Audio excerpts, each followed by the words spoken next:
After my first drum loop video, I received a lot of messages of people asking me how it's all done. So I decided for this one, I'm going to do a little behind the scenes. This is not meant to be a tutorial at all. I simply want to give you a little insight on how I did things, and maybe it helps you with some of your projects, or it inspires you to try something similar. The most important thing I have to say is I'm no expert.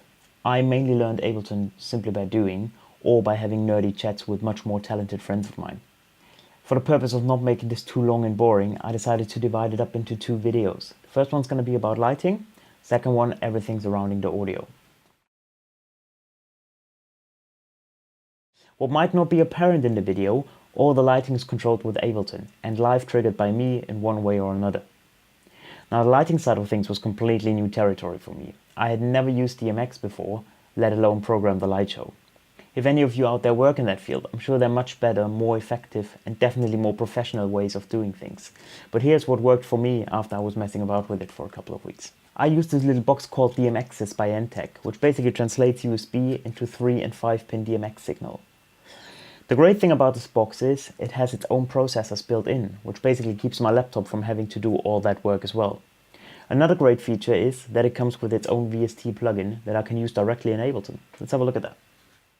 The plugin pretty much looks like a hardware lighting controller. I've already loaded all my fixtures in there. Here we've got the first LED bar, second LED bar, the next page we've got the third and the fourth.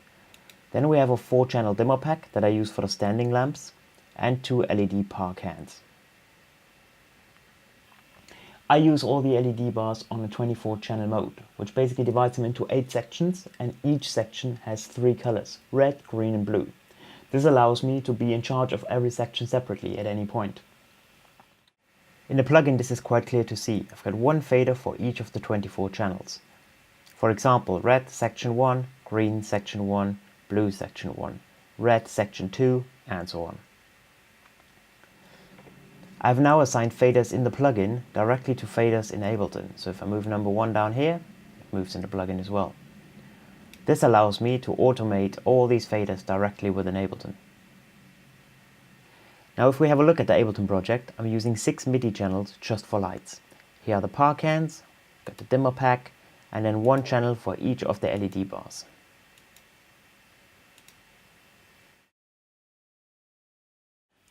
Now all these 6 channels run their own Dmxis plugin.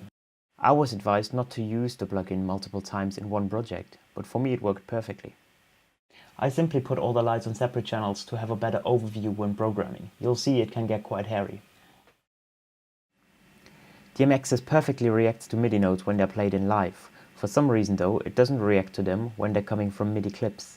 The workaround was doing it all with automation. Now if we're using Light 4 as an example and we have a look at one of the MIDI clips, down here it appears to be empty. Though if we have a look at it in arrangement view and I open up the automation, we can see everything that's going on. Each line here represents one of the colors in one of the sections of the LED bar. Everything you see here is the automation for just one of the 4 LED bars. Now the triggering side of things is pretty straightforward. Most of these clips are pre-programmed sequences that I did before the performance, and I then just live trigger them with specific instruments, sections or scenes of the song.